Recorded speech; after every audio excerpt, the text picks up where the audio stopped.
بسم اللہ الرحمن الرحیم۔ السلام علیکم، میں ہوں خیر اللہ عزیز اور آپ دیکھ رہے ہیں میرا یوٹیوب چینل خیر کی بات۔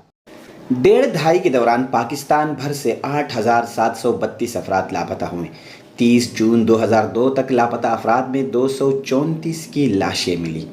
جبری گمشدگی کے سب سے زیادہ کیس خیبر پختونخوا میں رپورٹ ہوئے۔ 3,281 افراد لاپتہ ہوئے۔ دوسرے نمبر پر بلوچستان ہے جہاں کے 2,818 افراد تاریک راہوں میں گم ہوئے۔ سندھ سے 1,715، پنجاب سے 1,518، اسلام آباد سے 331، آزاد جموں کشمیر سے 60 اور گلگت بلتستان سے 9 افراد لاپتہ ہوئے۔ جبری گمشدگی کی انکوائری سے متعلق قائم کمیشن کی رپورٹ کے مطابق لاپتہ افراد میں سے 3,448 افراد گھروں کو لوٹ چکے ہیں۔ 2,219 افراد زیر تفتیش ہیں، جبکہ لاپتہ ہونے والے 962 افراد اس وقت سیکیورٹی فورسز کے زیر انتظام حراستی مرکز میں قید ہیں۔ خیبر پختونخوا کے مختلف جیلوں میں قید افراد کی تعداد 598 ہے، جبکہ 6,513 افراد کے مقدمات کو جبری گمشدگی کی انکوائری سے متعلق قائم کمیشن کی جانب سے نمٹایا جا چکا ہے۔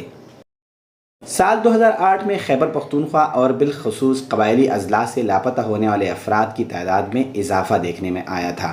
3 سال بعد 2011 میں سینکڑوں لاپتہ افراد کے رشتہ داروں نے پاکستان کی اعلیٰ عدلیہ سپریم کورٹ سے رجوع کرتے ہوئے مقدمات پیش کیے کہ ان کے رشتہ داروں کو بغیر کسی قانون کے حراست میں لیا گیا ہے۔ ان 3 برسوں میں حراست میں لیے گئے کسی فرد کو نہ تو کسی عدالت کے سامنے پیش کیا گیا اور نہ ہی انہیں اپنے رشتہ داروں کے زندہ یا فوت ہونے کی خبر دی جا رہی ہے، جس پر سپریم کورٹ نے سوال اٹھایا کہ بغیر کسی قانون کے کیوں شہریوں کو لاپتہ کیا گیا ہے۔ سال 2011 میں اس وقت کے صدر آصف علی زرداری نے یادداشت پر دستخط کر کے action in aid of civil power regulation کی منظوری دی، مگر اس قانون کو اس سے قبل یعنی 1 فروری 2008 سے نافذ العمل بنایا گیا اور 2008 سے بغیر کسی قانون کے زبردستی لاپتہ ہونے والے شہریوں کو حراست میں لینے کے لیے قانونی راستہ فراہم کیا گیا۔ Action in aid of civil power regulation میں تمام اختیار سیکیورٹی فورسز کو دیے گئے۔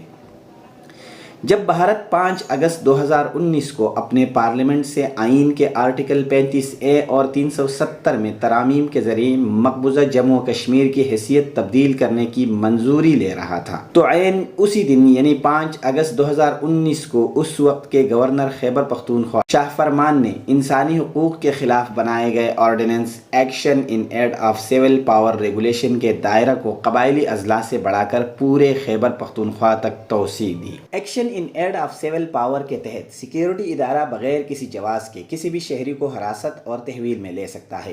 دوسری جانب فوجداری قانون کے مطابق کسی فرد کو حراست میں لینے کے بعد انہیں 24 گھنٹوں کے اندر عدالت میں پیش کیا جائے گا، مگر action in aid of civil power regulation کے تحت عدالت کو پیش کیے بغیر کسی فرد کو نامعلوم مدت تک تحویل میں رکھنے کا اختیار ہے۔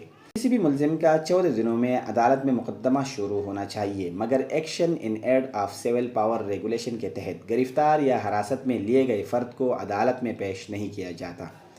قبائلی اضلاع کے خیبر پختونخوا میں انضمام کے بعد ایڈوکیٹ شبیر حسین نے action in aid of civil power regulation کو پشاور ہائی کورٹ میں چیلنج کیا تھا۔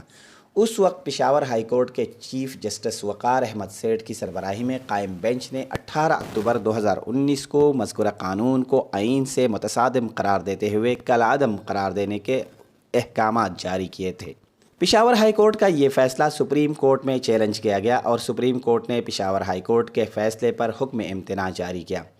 قبائلی اضلاع میں اب بھی action in aid of civil power regulation قانونی طور پر نافذ العمل ہے۔ پشاور ہائی کورٹ کے وکیل شبیر حسین کے مطابق action in add civil power regulation نہ صرف پاکستان بلکہ دنیا کی سطح پر انسانی حقوق کی خلاف ورزی اور آئینی حقوق کی پامالی کا قانون ہے۔ جدید دنیا اور جمہوری ملکوں میں بغیر کسی وجہ کے شہری کو گھر یا دفتر سے اٹھانا، اسے بغیر مقدمے کے تحویل میں رکھنے کا کوئی سوچ بھی نہیں سکتا، لیکن پاکستان جیسے ملک میں یہ ایک معمول کی بات ہے، جس کی وجہ سے ہزاروں خاندان اذیت کی زندگی گزار رہے ہیں۔